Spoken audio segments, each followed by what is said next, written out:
بسم اللہ الرحمن الرحیم۔ الاذکار للنووی، اس کا 7 نمبر جو درس محترم حضرات، اس میں ہم آپ کے سامنے ذکر کی فضیلت، اہمیت، قسمیں ذکر کریں گے، اور ساتھ ساتھ ذکر جو ہے اس میں کیا چیزیں داخل ہے، کہ صرف اذکار ہی کو ذکر کہتے ہیں یا کچھ اور چیزیں بھی ہیں جن کو آپ ذکر کہہ سکتے ہیں۔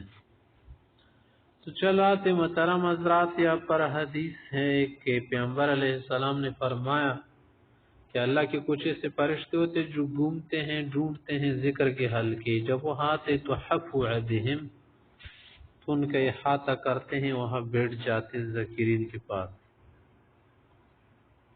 آگے حضرت مصنف مؤلف کہتے ہیں کہ وروینا فی صحیح مسلم عن معاویہ رضی اللہ عنہ انہ قال، صحیح مسلم میں بھی یہ روایت ہے نا، کیونکہ مسلم شریف کی جو شرح ہے حضرت سے نے لکھی ہے شرح مسلم للنووی، اس لیے وہ اکثر ذکر کرتے کہ وروینا فی صحیح مسلم، جیسے ریاض الصالحین اس کی ہیں، الاذکار للنووی سر فتاوی تقریب، اور الاربعین للنووی، تو کیا حدیث سے کیا کرتے ہیں، حوالہ دیتے ہیں۔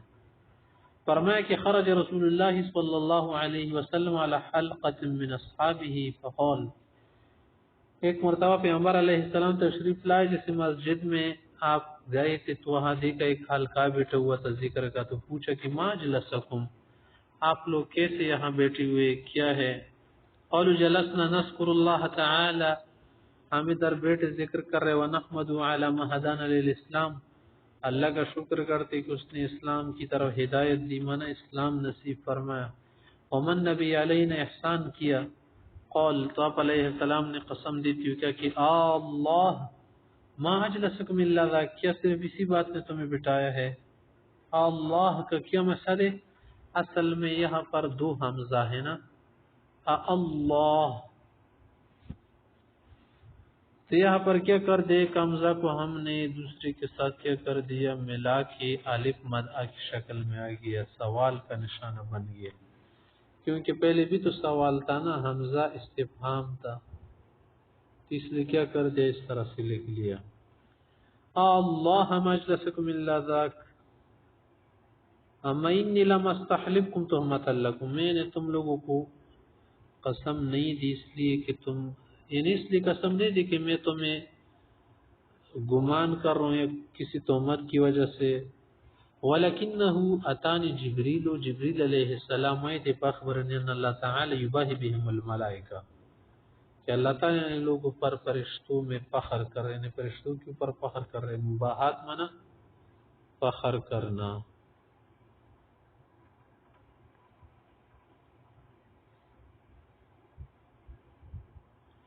آگے کہتے کہ وروینا فی صحیح مسلم 6 نمبر حدیث سے کہ نبی سیدنا الخدری و ابی ہریرہ رضی اللہ عنہما انہما، یہ دونوں صحابہ جو گواہی دیتے ہوئے کہتے کہ شہدہ علی رسول اللہ صلی اللہ علیہ وسلم انہ قول، کہ آپ علیہ السلام نے فرمایا لا يقعد قوم يذكرون اللہ تعالی، کسی جگہ جب لوگ بیٹھ جاتے ہیں، یہاں پر آپ معنی سے کریں گے کہ لا يقعد من نہیں بیٹھتے، یہاں پر الا آ رہا ہے نا آگے، منا مگر بیٹھتے ہیں، منا تو یہی ہوا نا کہ جب لوگ کسی جگہ بیٹھ جاتے ہیں، قوم منا لوگ، یا پر لفظ کہ قوم ہے نا، قوم، اردو پشتو میں بھی ہم کہتے ہیں قوم، دیکھ، لیکن کچھ لوگ بس کام لکھتے ہیں، روزانہ نہیں ہے قوم ایسا، یا پر دیکھیے کہ جب کسی جگہ لوگ بیٹھ جاتے، لحفتہم الملائکہ، فرشتے ان کے ارد گرد بیٹھ جاتے ہیں، ان کا احاطہ کرتے، حف یا خف کو مانا کسی چیز کے اوپر حاوی ہو جانا، شامل ہو جانا کسی چیز کو، غشیتہم الرحمہ، رحمت ان کو ڈانپ لیتی ہے، ونزلت علیہم السکینہ، سکینہ ان پر نازل ہو جاتا ہے اللہ کی طرف سے، رحم، اطمینان قلبی، وذکرہم اللہ تعالی فی من عندہ، اللہ ان کا ذکر فرشتوں کے ہاں فرماتے ہیں، مانا اللہ ان کا ذکر فرشتوں کے حلقے میں کرتے ہیں۔ آگے ہمارے فصل ہے محترم حضرات، اس میں ذکر جو ہے بتا رہے قسم ہے، ذکر کی کیا قسم ہے، تو فرمائے کہ الذکر یکون بالقلب، ایک ذکر قلبی ہوتا ہے جو آپ دل میں سوچ کے اللہ اللہ یا کچھ بھی کہتے ہیں، ويكون باللسان، اور دوسرا ہے زبان کے ذریعے وہ تو سب کرتے ہیں. والافضل منه ما كان بالقلب واللسان جميعا، افضل درجہ کیا ہوگا دونوں کو جمع کیا جائے. مانا جب آپ زبان سے ذکر کر رہے ہیں تو دل کی توجہ سے کر لے، ایسا نہ ہو کہ ذکر کر رہے ادھر اور دیکھ رہے کسی اور جگہ. جیسے کچھ لوگوں کی ایسی عادت بھی ہوتی ہے کہ وہ تو ادھر تسبیح جو ہے ہاتھ میں ہلاتا ہوا دیکھ بھی رہا ہوتا ہے، ادھر ادھر نظر بھی کر رہا ہوتا ہے، اسکرین بھی دیکھ رہا ہوتا ہے. تو مکمل توجہ کے ساتھ بہت افضل درجہ ہے. اس کا یہ معنی نہیں کہ ایسے لوگ ایسا ذکر مت کرے، بالکل کرے. جو زبانی ذکر کرتے ہیں اور پھر جو ہے توجہ کسی اور جگہ ہوتی ہے، ایسا کرنا بھی تو ان کے لیے ثواب کا باعث ہے. اس سے ہم کیوں اس کو بولے مت کرے. آگے فرماتے دیکھیں فَإِنِ اقْتَصَرَ عَلَى أَحَدِهِمَا فَالْقَلْبُ أَفْضَلُ، اگر زبانی ذکر کر رہا ہے یا صرف دلی ذکر کر رہا ہے تو قلبی ذکر پھر افضل ہے. قلبی ذکر مانا دلی ذکر، کیونکہ اس کا پتہ اللہ کو ہوتا ہے، فرشتوں کو بھی نہیں ہوتا. اور یہ جو ہے خاص مخفی ذکر ہوتا ہے، چھپا. ثم لا ينبغي يترك الذكر باللسان مع القلب، پھر دل کے ساتھ ساتھ زبان کا ذکر نہیں چھوڑنا چاہیے. جیسے کچھ لوگ ذکر اس لیے نہیں کرتے کہ لوگ ہمیں ریاکار کہیں گے یا لوگ ہمیں کہیں گے یہ دکھاوا کر رہے، چالاکی مار رہے. تو ایسا بالکل نہیں سوچنا چاہیے، کیونکہ اس میں جو ہمارا خوف اور ڈر یہ ہمیں ایک احسان اور نیکی سے روک رہا ہوتا ہے. تو یہ فرما رہے نا کہ خوفا من ان یظن به الریا، ریا کے ڈر سے کہ کوئی مجھے ریاکار کہے گا یا مجھے اس کا ریا ہو جائے گا، ریا اور ریاکاری ہو جائے گی. اس خوف سے مت چھوڑے. بل یذکر اللہ بہما جمیعا، دلی اور زبانی دونوں ذکر کرے ہوئے. یقصد بہما وجہ اللہ تعالی، اللہ کی رضا کے لیے مقصد اللہ کی رضا ہو. وقد قدمنا عن الفضیل رحمہ اللہ، اور فضیل صاحب کی بات ہم نے پہلے آپ کے سامنے ذکر کی تھی کہ ان ترک العمل لاجل الناس ریا، کہ لوگوں کی وجہ سے عمل چھوڑنے بھی تو آپ ایک دکھاوا کر رہے کہ دیکھ میں بڑا مخلص لوگوں کی طرح نہیں کرتا، لوگ تو دکھاتے رہتے تسبیح زبان سے ذکر کرتے رہتے، میں ایسا نہیں ہوں. یہ بھی تو ایک طرح سے دکھاوا ہوا. آگے فرما رہے ولو فتح الانسان علیہ باب ملاحظت الناس، اگر انسان اپنے اوپر یہ دروازہ کھولے کہ لوگ مجھے دیکھ رہے، لوگ مجھے نوٹس کر رہے، لوگ مجھے جو ہے کیا کر رہے، نظر میں لے رہے. والاحتراز من تطرق ظنونهم الباطلہ، اور اس سے بچنا شروع کر دے کہ لوگوں کے باطل اور غلط گمان سے میں بچ جاؤں. لا نسد لنسد علی اکثر باب الخیر، اس کے اوپر خیر کے بہت سے دروازے بند ہو جائیں گے. کیا مقصد محترم حضرات؟ دیکھیں ہمارا اور آپ حضرات کا یہ تو طریقہ رہا ہوگا نا کہ ہم کیا کرتے، اکثر لوگوں کو چیک کرتے کون مجھے دیکھ رہا ہے. یہ بہت بری بلا ہے اور بری عادت ہے جو ہر کسی میں ہوتی. بہت کم لوگ اس سے بچتے ہیں. جن کے اعصاب قوی ہو، دماغ قوی ہو، دل مضبوط ہو تو بچ جاتے. اکثر کمزور اور احساس کم تری کے لوگ اور جو ملنسار زیادہ نہ ہو، اس سے لوگ جن چیزوں میں پڑے رہتے ہیں. تھوڑا سا انہیں کیا کر لے، آپ کچھ بات کر لے تو اس سے بہت متاثر ہو جاتے ہیں. تو اس لوگوں میں یہ اکثر ہوتا ہے کہ وہ ہر کسی کو دیکھتے، لوگ کیا کرتے ہیں، کیا کر رہے، کیا نہیں کر رہے، مجھے کون دیکھ رہے یا نہیں. اور پھر جو ہے بچتے، احتراز مانا بچنا، من تطرق، تطرق کو کسی چیز کا آنا، راستہ اختیار کرنا، مانا کسی کے گمان کا آنا کہ لوگ میرے اوپر غلط سوچیں گے. تو سوچنے دو، لوگ تو اسے بھی سوچتے ہیں، تو وہ ایک حقیقت ہے. اس سے کیوں لوگ باغی. لن صد اصل میں ہے لئن صد، لیکن ہم پڑھیں گے لن صد. لن صد علیہ تو بند ہو جائیں گے اس کے اوپر بہت سے دروازے. وضیع علی نفسی شیئا عظیما، اپنے اوپر ایک بڑا خیر جو ہے کیا کرے گا، بند کر دے گا، محروم کر دے گا، ضیاع کر دے گا. تو اس سے بہت احتراز کرنا چاہیے. تھی تو فرما رہے کہ لضیع علی نفسی شیئا عظیما من مهمات الدین، دین کے مہمات میں سے ایک اہم کام ذکر بھی ہے. ولی سادہ طریق العارفین، اچھے صالح و عارفین لوگوں کا یہ طریقہ نہیں ہے. عارف مانا پہچاننے والا، مانا دین کی طرف متوجہ آدمی، صالح آدمی، سالک. آگے اور حدیث لا رہے وروینا فی صحیحی البخاری و مسلم، صحیح بخاری مسلم دونوں میں ہم نے روایت کی ہے. اصل میں پر تو صحیحی نظانا نون جو ہے ضبط کی وجہ سے گر گیا ہے، تصنیع کا نون. کہ آپ نے پڑھا ہوا ہوگا. عن عائشہ رضی اللہ تعالی عنہ قالت، یہ صحابہ فرماتی ہے کہ نزلت هذه الآية جب یہ اتری اعوذ باللہ من الشیطان الرجیم ولا تجہر بصلاتک ولا تخافت بها، کہ نماز زیادہ زور سے بھی مت پڑھے اور زیادہ مخفی ہو کر بھی مت پڑھے. وابتغ بین ذلک السبیل، درمیانہ طریقے اعتدال کے ساتھ پڑھے. پہلے تو آپ کو معلوم ہے نا کہ شروع میں جب نماز ہو گئی تھی نا تو زور سے پڑھتے تھے، تو اس لیے جو ہے مشرکین نے پھر شور مچانا شروع کیا نمازوں کے وقت.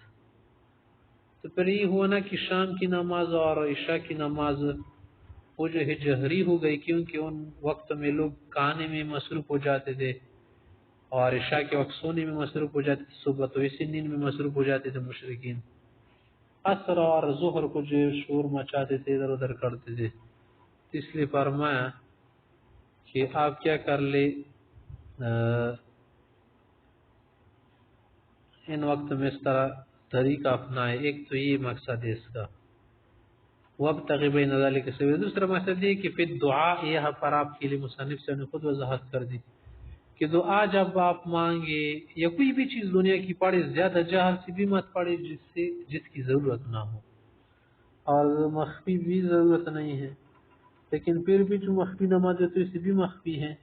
یہاں پر اس مراد پر ہم ذکر بھی لے سکتے کہ ذکر آپ درمیانہ پڑھ لیں، لیکن اگر کسی کو مزیت پڑے تو پھر مخفی پڑھے، چھپا کر پڑھے، منع آرام سے پڑھے. اگر کسی کو ایسی اذیت نہیں ہو رہی تو پھر آپ زور سے پڑھ سکتے. لیکن دعا میں وابتغ بین ذلک السبیل، درمیانہ بہتر ہے. اور سب سے بہتر بات یہ ہمارے احناف حضرات کے نزدیک ذکر دعائیں سب مخفی پڑھے، چھپا کر پڑھے، زور سے نہ پڑھے، آہستہ آواز سے پڑھ لے. آگے فصل ہے، اس مصنف سے ذکر فرمانا چاہتے کہ دیکھے یہ جو ذکر ہے نا، ذکر ایک ایسی چیز ہے کہ اس کی فضیلت آپ اگر یہ سوچے کہ بس کوئی ایک چیز ہوگی یا ایک خاص چیز کا پڑھنا جو ہے ذکر ہے، ایسا نہیں ہے. فرما رہے کہ اعلم ان فضیلت الذکر غیر منحصرہ فی التسبیح والتحلیل والتحمید والتکبیر، کہ ذکر کی فضیلت جو ذکر ہوتی رہتی ہے نا، ادھر ادھر آپ نے فضائل سنے ہوں گے ذکر کی، تو صرف اس میں بند نہیں ہے، صرف اس میں منحصر نہیں ہے کہ آپ سبحان اللہ پڑھتے، الحمد لا الہ الا اللہ، الحمدللہ، اللہ اکبر ونحو، اور بھی بہت ساری دعائیں ہیں. اس کو صرف ذکر نہیں کہتے کہ آپ اس کو صرف ذکر سمجھ لیں، بل کل عامل للہ تعالی بطاعہ، کہ ہر وہ انسان جو کوئی نیک کام کر رہا ہو اللہ کے لیے، اطاعت کر رہا ہو، چاہے زکوٰۃ دے رہا ہو، چاہے جہاد کر رہا ہو، چاہے حج کر رہا ہو، چاہے کچھ بھی کر رہا ہو، اس کو آپ کیا کہیں گے فہو ذاکر اللہ تعالی، ذاکر للہ تعالی. وہ ذاکر یاد الہی ملا تو وہ نا، ذکر کا معنی ہے یاد الہی، اللہ کو یاد رکھنا. دست بکار دل بیار، کام کرتے رہو کوئی بھی کام لیکن دل اللہ سے لگاؤ، اسی کو کیا کہتے ہیں؟ ذکر کہتے ہیں. اور نماز خود ذکر ہے، اس میں سب کلمات اللہ کے ساتھ مناجات کرتے رہتے ہیں، باتیں کرتے ہیں. قرآن کریم بھی ذکر ہے. اللہ نے قرآن کریم کے متعلق بہت سی جگہوں میں فرمایا ان هو الا ذکر للعالمین، نصیحت بھی ہے اور اللہ کی بھی اس سے یاد ہو جاتی ہیں. کذا قال سعید بن جبیر رضی اللہ عنہ وغیرہ من العلماء، اور بھی بہت سارے علماء نے اس کا یہی معنی لیا ہے، یہی جو پختہ معنی ہے، یہی درست بات ہے. آگے صاحب فرماتے وقال عطا رحم اللہ کہتے کہ مجالس الذکر ہی مجالس الحلال والحرام، حلال و حرام کے مجالس جو ہوتے ہیں، جو مجلس علمی ہوتی ہیں اس میں حلال و حرام بتایا جائے، اور جس میں یہ بتایا جائے آپ کیسے نماز پڑھیں گے، کیا کریں گے، کیسے روزہ رکھیں گے، طلاق کا کیا طریقہ ہے، حج کا کیا طریقہ ہے. تمام اسلامی احکام، عبادات، اخلاق، معاملات، سیاسیات، جہاد، یہ سب چیزیں ذکر میں آ جاتی ہے. یہ عام معنی ہے محترم حضرات.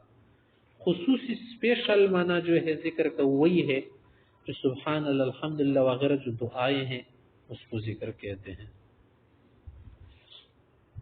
تو یہ فرما رہے کہ کئی فتشتری کیسے خریدنا ہے اپنے و تبی کیسے بیچنا ہے، یہ سیکھنا چاہے کیا حکم ہے شریعت کو، تو سلی نماز کیسے پڑھنا ہے، کیسے پڑھنی ہے، و تسم روزہ کیسے رکھنے، وطن کا نکاح کیسے کرنے، و تطلق طلاق کیسے دینی ہے، و تحج حج کیسے کرنے، و اشباہ ذالک، اور بھی بہت سی عبادات ہیں باتیں ہیں، ان کا سیکھنا سکھانا یہ بھی کیا ہے ذکر میں شامل ہے۔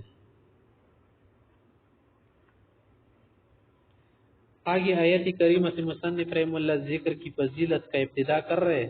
اعوذ باللہ من الشیطان الرجیم ان المسلمین والمسلمات، اس آیت میں اللہ تعالیٰ نے کچھ محسن اور اچھے اوصاف والے لوگوں کا تذکرہ فرماتے ہوئے ان کا ذکر کیا ہے، پھر آگے فرمایا کہ والذاکرین اللہ کثیرا والذاکرات، اللہ کے بہت سے ذکر کرنے والے مرد اور خواتین، ایسے لوگوں کے لیے عد اللہ لهم مغفرۃ واجرا عظیما، اللہ نے ان کے لیے مغفرت تیار کی ہے، مانا ان کو معاف کریں گے اور اجر عظیم عطا کریں گے۔